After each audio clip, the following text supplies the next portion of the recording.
I am Afzal Ali. In Romans 11:14 said, "In knowing the time that now is, we must keep awake and be vigilant and put on the whole armor of light." The nature of this present age should arouse us from spiritual sleep, as our glorification is closer than we think.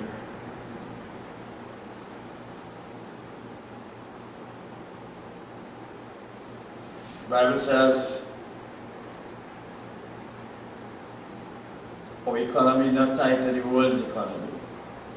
God is allowing the collapse of everything man have put their trust and their hope in. And that is what is happening today. Man is not trusting God, they're trusting their own plan and their own economy. And that God allowed that to collapse.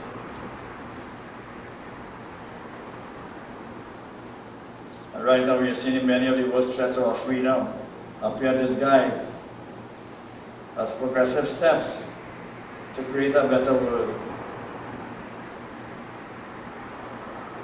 You have the digital angel to monitor key body functions such as temperature and pulse, and transmit sensor with local info, a monitoring station, a facility to tell if conditions is at risk, etc. Surveillance on all citizens with mark, National Health ID tells of complete medical records, and who resist will encourage a police state. Universal DNA system, Mercury Aluminum will provide a future dictator with the technology to find anyone who resists their orders.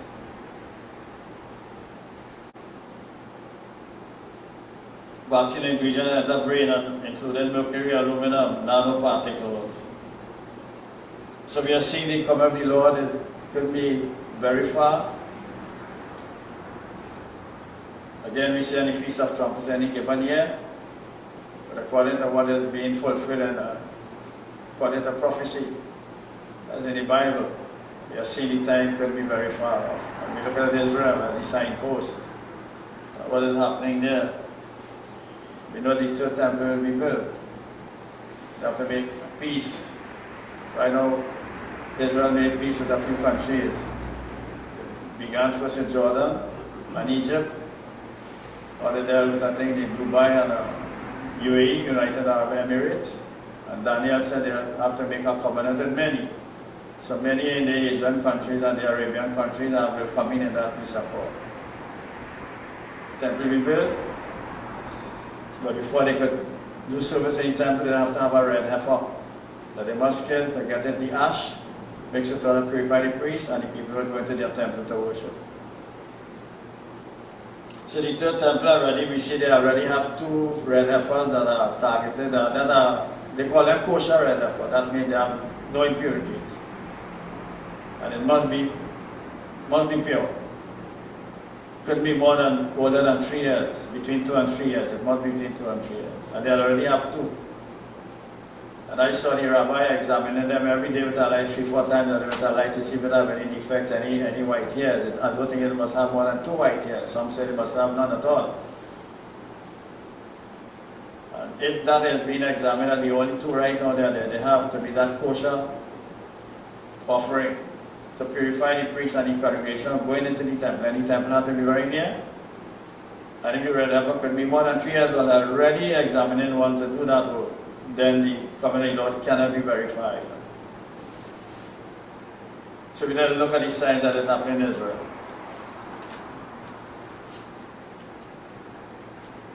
Let's go to, I believe we go to John 11 and verse 55.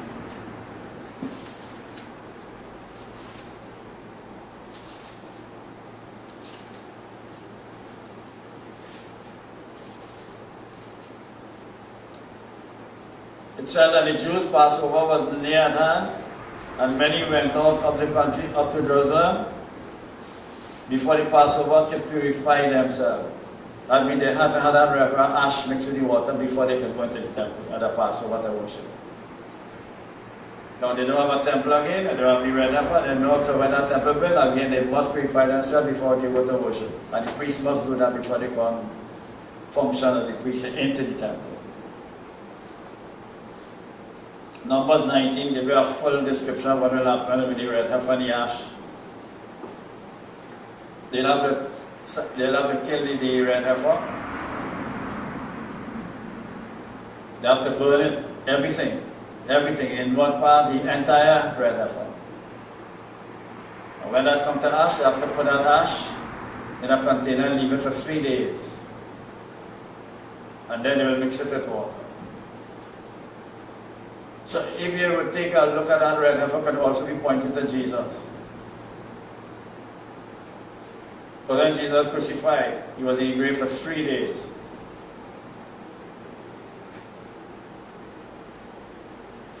So we see everything pointing to that temple will be built, the church will be gone, and the Transylvanian church will be just before that temple is built, and these systems come into place. When the red heifer is being burned, they have to put in cedar wood, hyssop, and a scarlet wool. When Jesus was crucified, they put him in a scarlet robe and a purple robe, which is also like scarlet and mixed with bluish red. The cross was of cedar wood, and they use hyssop to give him vinegar to drink. So everything again point back to Jesus. But they still believe he's not the Messiah. They're still looking for the Messiah, Jesus, to come. He already came and fulfilled all what they do ready for. They don't have to do that again, but they don't know. They're still waiting for the Messiah. Their Messiah will be obviously the Antichrist.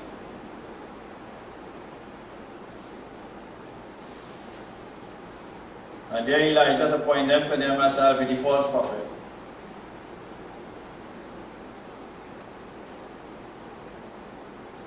So we see that Jesus is grave for 3 days. The ash had to be in a container before they could use it for 3 days. Exactly everything being fulfilled. So that's where they're going with the ritualistic part of that.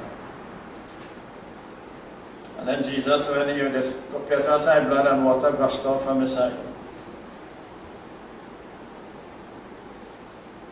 Then they had a practice run, not recently, just about a month ago, a practice run. They killed an animal. They killed a heifer, not the red one.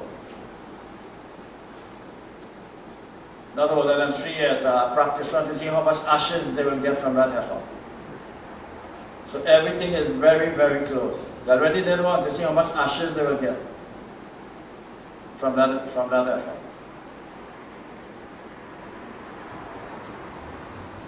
The other pre-trial run, simulating the Feast of Trumpets with the coming of the Lord, like what they did with COVID.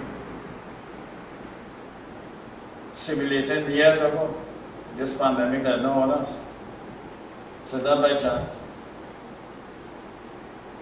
So that a practice one for the amount of ash to be produced by the heifer, they tried it out. So all these are the 2 temporary requirements. When that comes, all these have to be in place before they could enter into that temple. Both priests and the worshippers. What they're doing with temperature gone now, exactly, they'll have to do that. Ash mixed with the water and sprinkle them with it. And if they go to any funeral, they go to any grave, they have any dead body nearby, they have to purify themselves and they can't do anything until the evening. Even the priest, before he can do those things, he has to go and clean out himself, bathe and wash them. So that's the ritual. Go to anywhere dead people are, anything dealing with the dead or any kind of thing, like they must cleanse themselves with that ash and that water. Go ahead and read Numbers 19, explain everything. So then it's called in the level I go to Numbers 19, it's called a water of separation.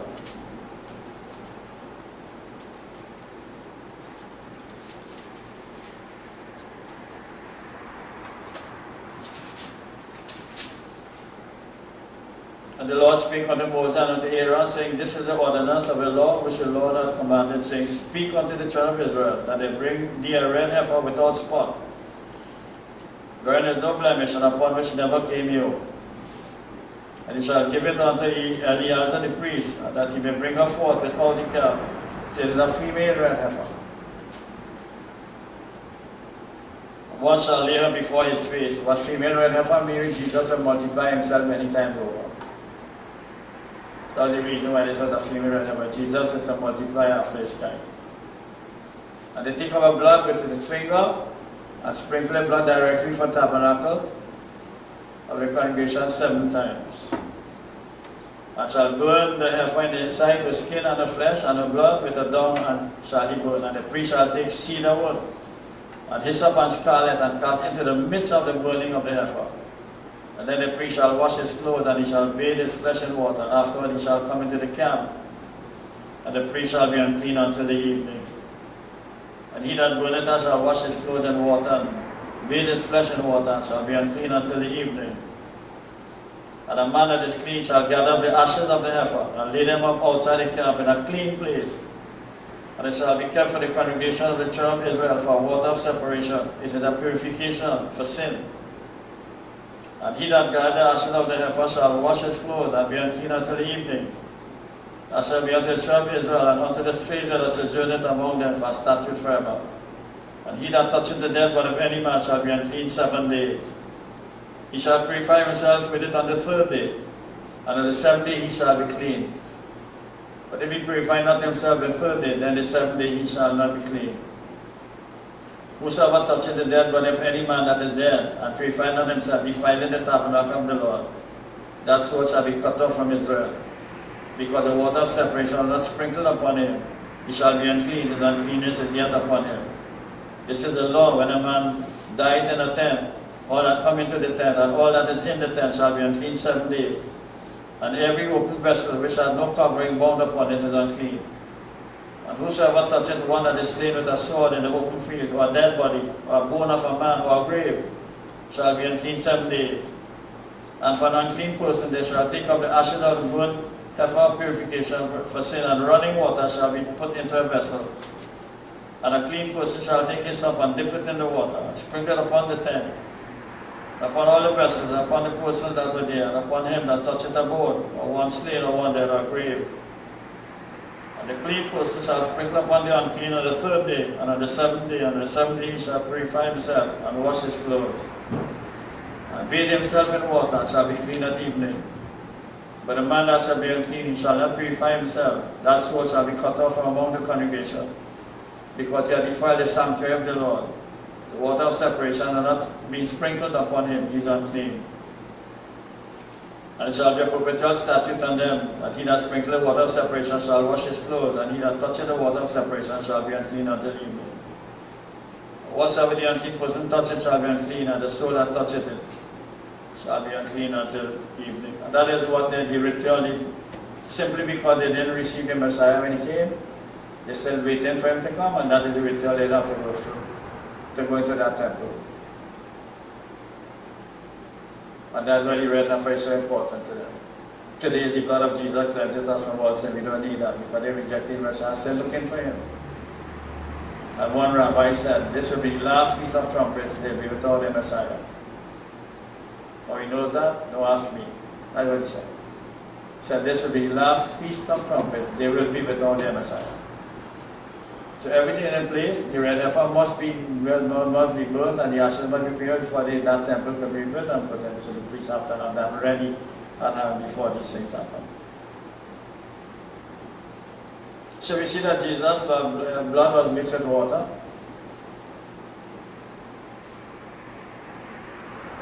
Gushed out, water and blood, the Bible says, came out. Hebrews 13:11, they tell you exactly what it says. Hebrews 13:11.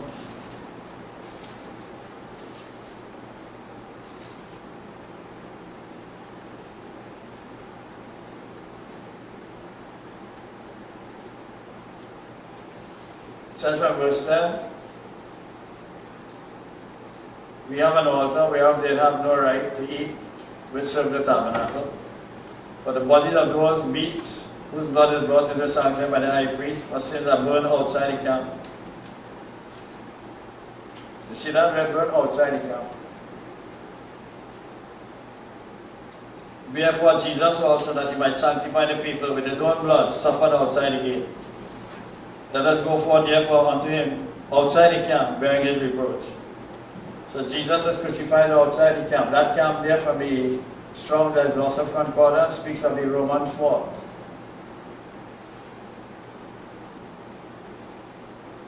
That's named Fort Antonia. that was next to the temple that was destroyed. So the Jews didn't have the authority to crucify anybody. The Roman had the authority, so they were given over to the Roman. They got Pilate and Herod involved to get Jesus crucified because they had the authority to crucify somebody, not the Jews. And they crucified them right outside the temple, right next to the Fort Antonia, where the Roman soldiers and the guards used to live. So you know exactly the temple where it is, next to the Fort Antonia. And that's on the Temple Mount. The Jews were seeking permission this year for the Feast of Trumpets to get permission from the Prime Minister and the government to blow the trumpets on the Temple Mount, to blow the shofar. I'm not sure if they got permission. I don't think they got, I think they withdrew it. So most likely they will apply again for that shofar to blow the Temple Mount at the Feast of Trumpets in 2021, and maybe that could be the year again when we might be gone.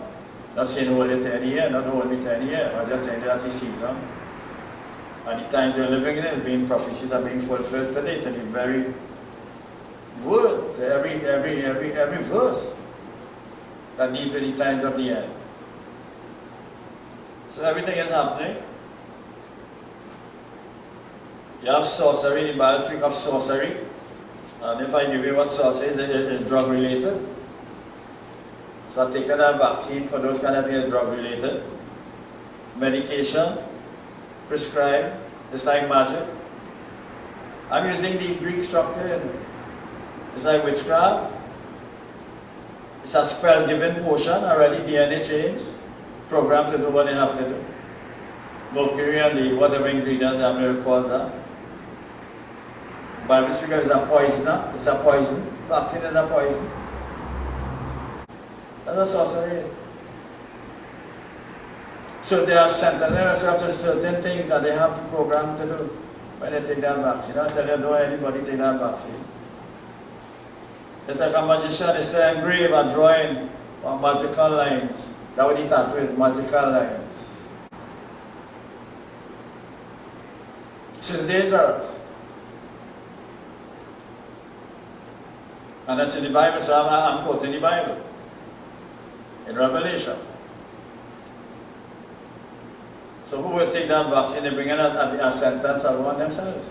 For what the vaccine will do, they cannot help. It will be done in their lives. That's what I'm saying. It's not any good.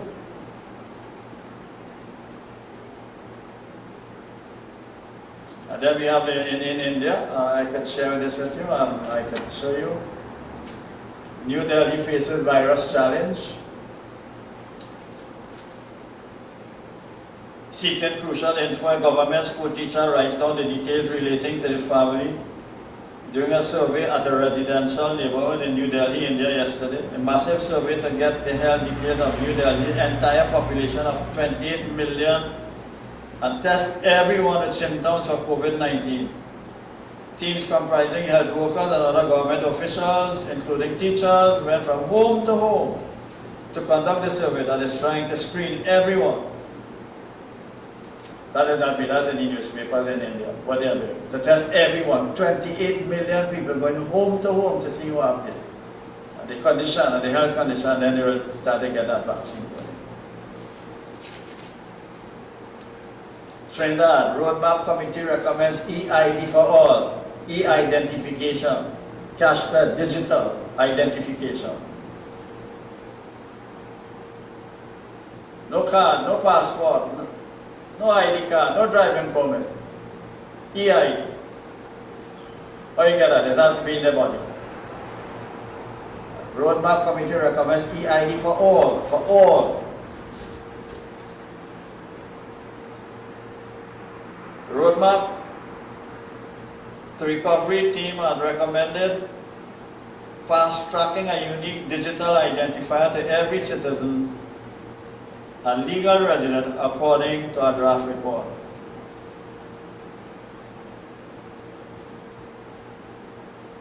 The country needs to be moved beyond the COVID-19 pandemic.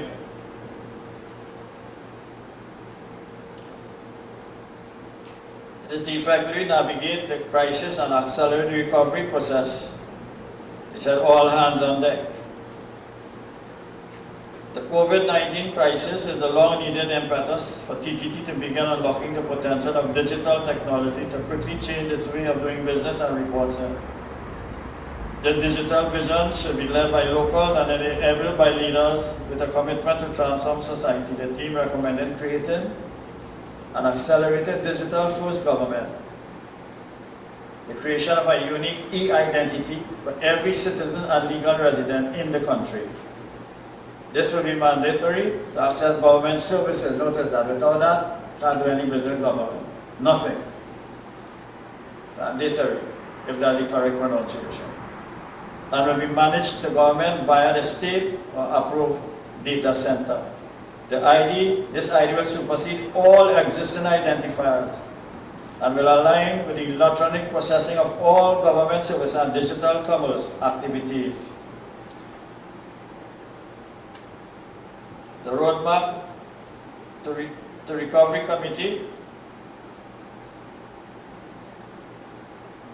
has been mandated to focus on 3 immediate priorities: addressing and mitigating the hardship inflicted by COVID-19, 2, restarting the economy, and 3, laying the foundation for sustained economic recovery.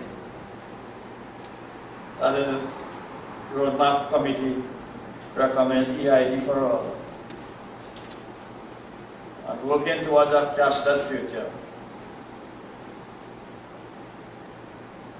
Financial Technology FinTech Committee is appointed to get this going. I think one of the ministers, I'm not sure if it's Alison West, I think will be behind that to get it going. So Jesus said he's coming quickly, and how quickly it is, without delay in time, place, or position. So you see the time is at hand. Position the world is in today. That's why he said quickly 2,000 years ago. But he said when you see all these revelations beginning to come to pass, you can know that this time is at hand.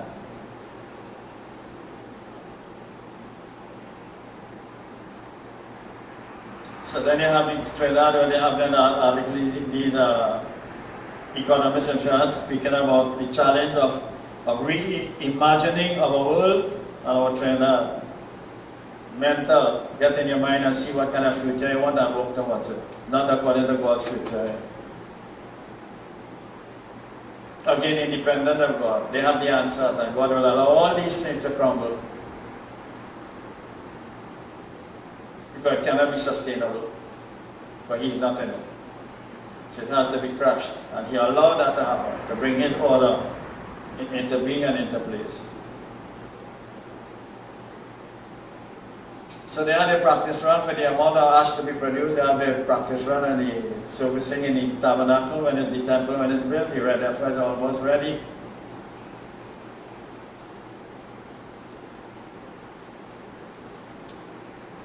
And we have those who are behind the vaccine already taking steps to avoid them from any legal action taken if anybody gets sick after they take the vaccine. Why would they do that? If it's so pure and it can't get people sick, why would they do that? So we're seeing this red heifer, everything about the red heifer. So they see the wool, hyssop, scarlet wool. Everything related to Jesus' robe was in scarlet, it's purple, a red purple dye. Cedar cross. Hyssop to put vinegar on it, to drink. Ash queen in the container for 3 days. Jesus was buried and he stayed 3 days before he resurrected.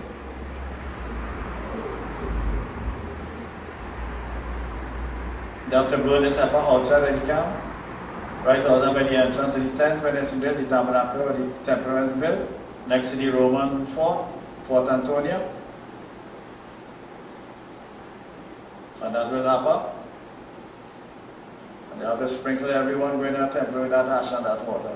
It's a water of separation. Without that, they can't worship and the priest can't function. They'll be unclean. We just read in Numbers 19. So I'll be very careful that the surveillance will be all citizens with a mark. It's a national health ID test again. They tell all complete records, medical records, and who resists. We encourage the authority to come after them. What they will do with them, again, nobody knows. Woman riding the beast, No country will be able to do business with any European country. They will not be able to trade any kind of goods with you except they have that mark. The woman riding the beast. That will be the trademark. And any country doesn't have that trademark can't be within the European Union. At that time, the United Nations and the Roman revived Roman Empire to get everything that to be fulfilled to bring this world into God's order. So they'll bring their order, it will be demolished, and God's order will take place. Reading from Revelation 17:17, I'm closing.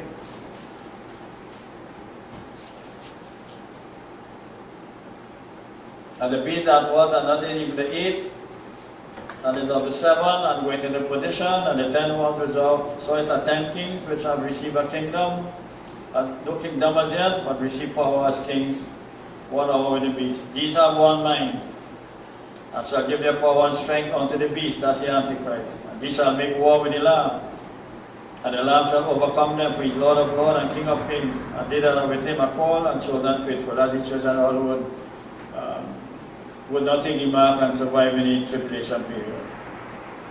So they have one mind. And they wanted to rule, they will rule.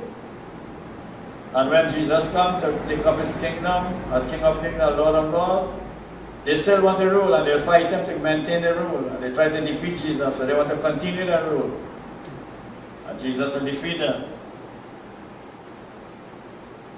And the 10 ones which thou sawest upon the beast, these shall hate the whole, and shall make her desolate and naked, and shall eat her flesh and burn her with fire. For God hath put in their hearts to fulfill his will, and to agree and give their kingdom unto the beast, until the words of God shall be fulfilled. So God will allow this system to go, and then he will bring it, demolish all their systems. So his order without sin will be forever.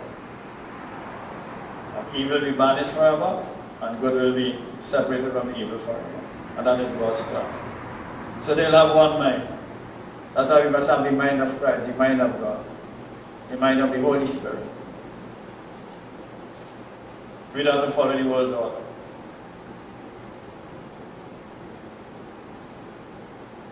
Illuminati and all these other groups there, they want to bring this world in a new world order. And when they say these things, what will happen in a new world order? It cannot be sustained.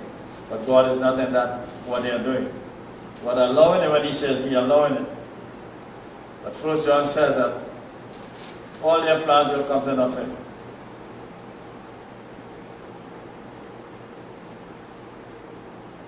He said, and the world passeth away, and the lust thereof, but he that doeth the will of God abideth forever. So this world is passing away. It can't be sustained forever as it is.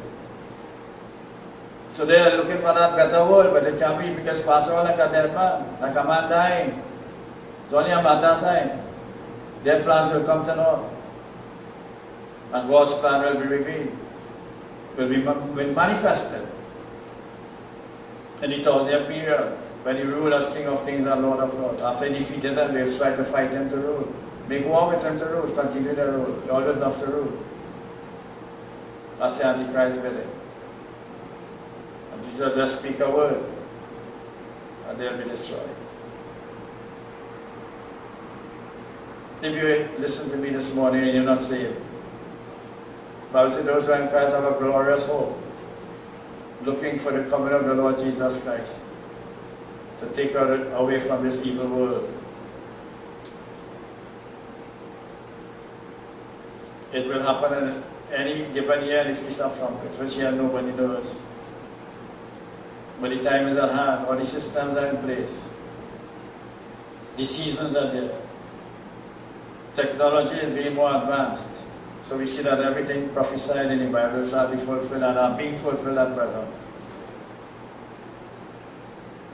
And if you are not saved, you have no hope.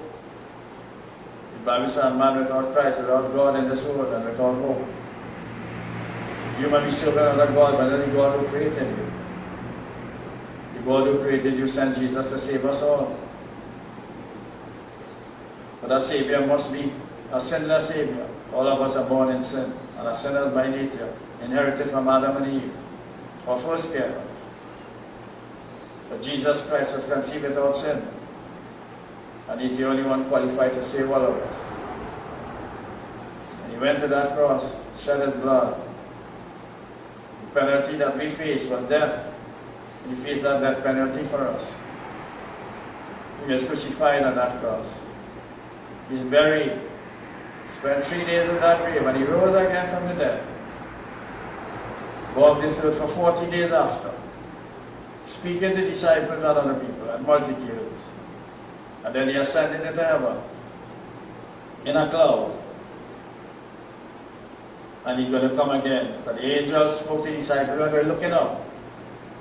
And they told the disciples, the same Jesus we see God ascend in a cloud will come in like manner as they see him go. That means he will come back in a cloud. And 1 Thessalonians tell us exactly what will happen here. Chapter 4 and verses 13 to 18.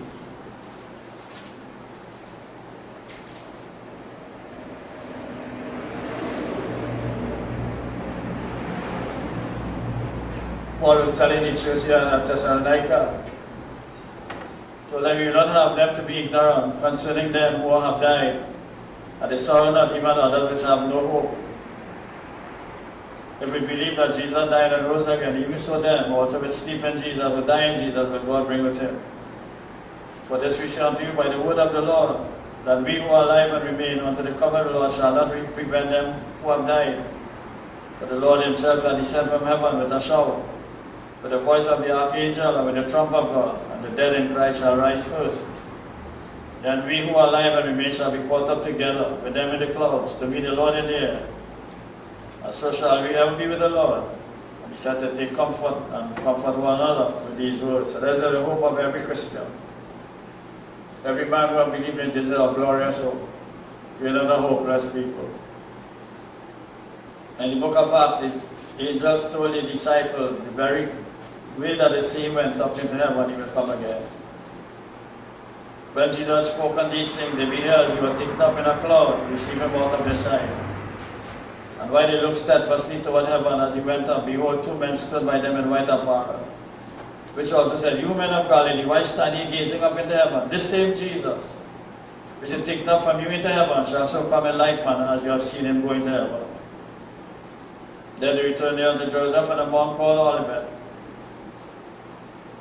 So Jesus, when he comes to rapture his church, will not set foot on earth. He will come in the air and gather his church. Severe tribulation will take place. Earth will be cleansed from sin. Jesus will come back with his bride. After Armageddon will take place when they try to make war with him. He will defeat them, take up his rule.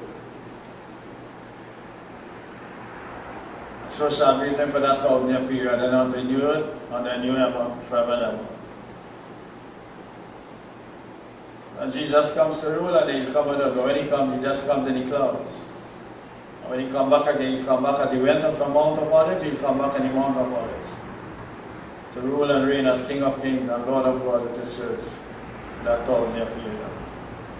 So I'm asking this, are you ready for the coming of the Lord? What about if you should die before the rapture or before the tribulation period? If you die without Jesus, you'll end up in hell and then in the lake of fire.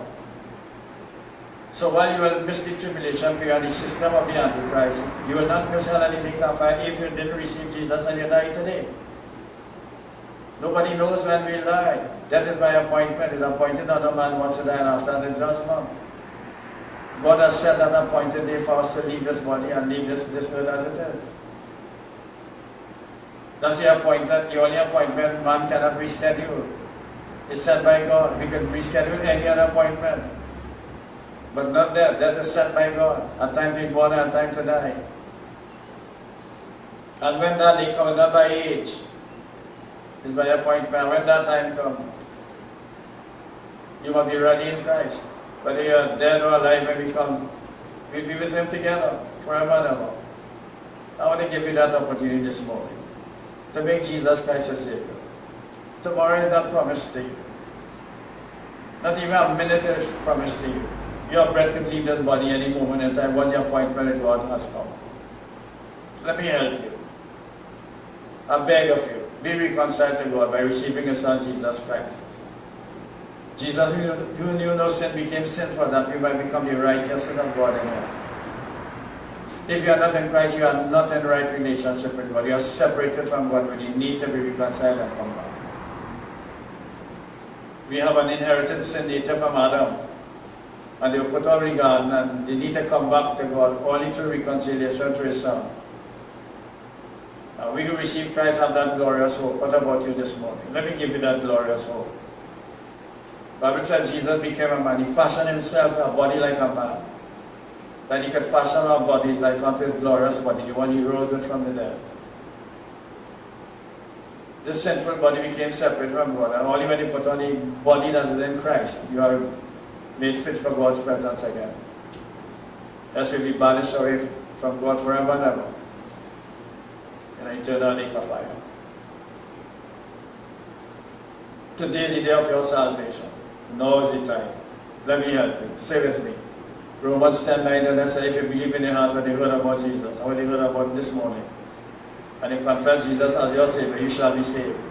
For with your heart you believe unto righteousness, and with your mouth confession is made unto salvation. Let me help you. Say with me. Dear God in heaven, I have heard your word today. I acknowledge I am a sinner. I am separated from you. And I understand what is happening in the world today is written in your word to be fulfilled.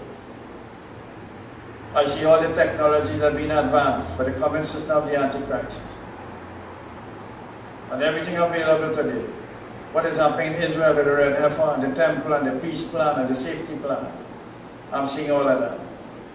And I see your word is being fulfilled. And since I do not know when I will die, it's appointed by you.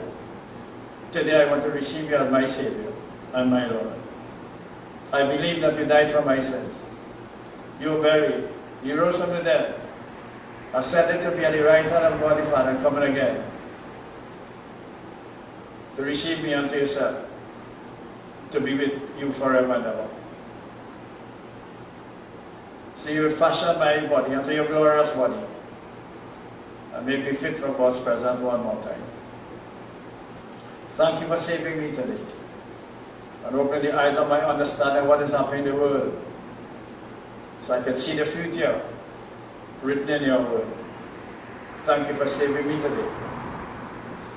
And fill me with your Holy Ghost and with power to be a witness unto you until you come. Amen. Amen. If you said that prayer, let me give you assurance of your salvation. If I said, these are written unto you, that if you made Jesus Christ your Savior and Lord, you know that you have eternal life. But this life is in the Son. 1 John chapter 5, verses 10 to 13, and that's God's report. God so loved the world that He gave His only begotten Son, that whosoever believeth in Him shall not perish, but have everlasting life. And today you believe in Jesus, so you cannot perish, but you know for sure, in Jesus you know now that you have everlasting life. Amen. That's the best decision you have made in your life.